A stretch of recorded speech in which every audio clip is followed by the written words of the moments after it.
CBI CMA மாற்றிருக்காரு சிபிஐக்கு. But ஆனால் இந்த காவல்துறை லாக்கப் தொடர்ந்து அப்படிங்கிற இது வரைக்கும் 24 வரதட்சணை அந்த தொடர்ந்து நடந்துட்டு போகலாம்.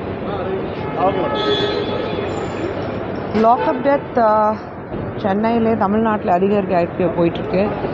இது பார்க்கும்போது லா அண்ட் ஆர்டர் எந்த அளவுக்கு அப்படியே டவுன்ஃபாலில் இருக்குது அதை நம்ம பார்த்து தான் ஆகணும். ஏன்னா பல நேரத்துலேயே நம்ம பார்த்துருக்கோம், படிச்சுட்ருக்கோம், மக்கள் சொல்லிகிட்டே இருக்காங்க. இந்த போலீஸ்காரங்கனால அவங்களுக்கு வந்து கொடுக்குற டார்ச்சர் இருக்குது. இது வந்து முதலமைச்சராக நேரடியாக பார்க்கணும். ஏன்னா முதலமைச்சர் இருக்கும்போது லா அண்ட் ஆர்டர் டைரெக்டாக அவங்களுக்கு கீழே தான் வரும். அப்படி இருக்கும்போது சிபிஐக்கு நீங்கள் வந்து இது ட்ரான்ஸ்ஃபர் பண்ணியிருக்கீங்க. அந்த இருந்தாலும் தொடர்ந்து இந்த மாதிரி விஷயங்கள் நடந்துகிட்டே இருக்குது. அது ஏன் நடக்குது? எல்லா கேஸஸ் நீங்கள் சிபிஐக்கு ட்ரான்ஸ்ஃபர் பண்ண முடியாது.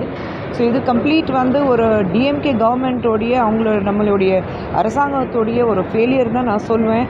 இது வந்து முதலமைச்சர் தான் டைரெக்டாக பதில் சொல்லணும். பிகாஸ் லா அண்ட் ஆர்டர் எப்போவுமே ஒரு ஸ்டேட்டோடைய லா அண்ட் ஆர்டர் சீஃப் மினிஸ்டருக்கு கீழே தான் வரும். ஸோ அப்படி இருக்கும்போது நீங்கள் அதுக்கு இமீடியட்டாக பொறுப்பாக இருக்க முடியும். நீங்கள் தான் பதில் சொல்லணும் முதலமைச்சர் அவர்கள்கிட்ட சொல்வேன் நான். அதே மாதிரி இன்றைக்கி வந்து தமிழ்நாட்டில் பார்க்கும்போது லாக்அப் டெத்ஸ் மட்டும் இல்லை, வரதட்சணை கொடுமைனாலே பல பெண்கள் வந்து தற்கொலை பண்ணிகிட்டே இருக்காங்க. அதை பார்க்கும்போது ரொம்ப கஷ்டமாக இருக்குது.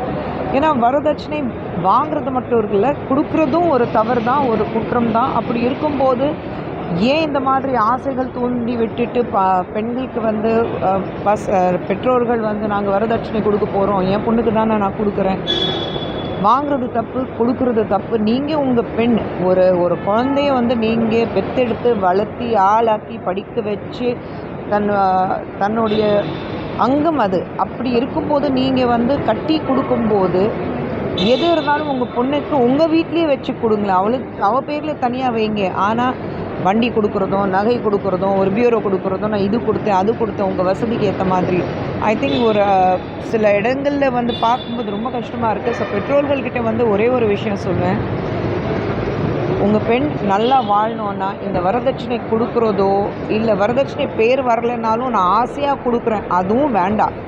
எது இருந்தாலும் உங்கள் வீட்டில், ஏன்னா பெண் கட்டி கொடுத்ததுனால உங்கள் மகள் இல்லாமல் ஆகிட முடியாது. எப்போ வேணாலும் உங்கள் வீட்டுக்கு திரும்பி வரலாம். உங்கள் மகள் தான் அவள் என்றைக்குமே இருப்பாள். அப்படி இருக்கும்போது தயவு செஞ்சு இந்த மாதிரி பெண்களுக்கு வந்து நான் பண்ணி கொடுக்குறேன் அப்படி இல்லை பண்ணாதீங்க.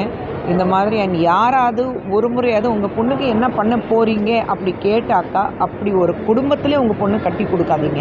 ஏன்னா இன்றைக்கி என்ன பண்ண போகிறீங்கன்னு கேட்கும்போது நாளைக்கு கண்டிப்பாக இது வேணும்னு அவங்க வாய் திறந்து கேட்பாங்க. ஸோ அது மட்டும் பண்ணிடாதீங்க. உங்கள் பெண் குழந்தைங்க என்றைக்குமே இருக்கட்டும், சந்தோஷமாக இருக்கட்டும். எங்கே அவங்க போனாலும் வாழ்நாள் பூரா சந்தோஷமாக இருக்கட்டும். ஒரு 2 பெண் குழந்தைங்களுக்கு ஒரு தாயாக நான் சொல்கிறேன், என் குழந்தைங்க நாளைக்கு நான் கட்டி கொடுத்தேன்னா என் குழந்தைங்க என்றைக்குமே நான் சாகிற வரைக்கும் அவங்க என் குழந்தைங்க தான் இருப்பாங்க, என் மகள் தான் இருப்பாங்க. அதுக்கப்புறம் தான் இன்னொருத்தருடைய மனைவியோ இல்லை இன்னொருத்தருடைய மருமகளாக இருப்பாள். ஆனால் எங்கள் வீட்டில் எங்கள் மகள் எப்போவுமே அவள் இருப்பாள். ஒரு பிரச்சனைனா நேராக திரும்பி வரலாம். அப்படின்னா நீங்கள் உங்கள் பொண்ணுங்களுக்கு கட்டி கொடுக்கும்போது சொல்லிக் கொடுங்க. ஒரு பிரச்சனைனா இம்மீடியட்டாக வாய் திறந்து பேசுங்க. அதுதான் ரொம்ப முக்கியம்.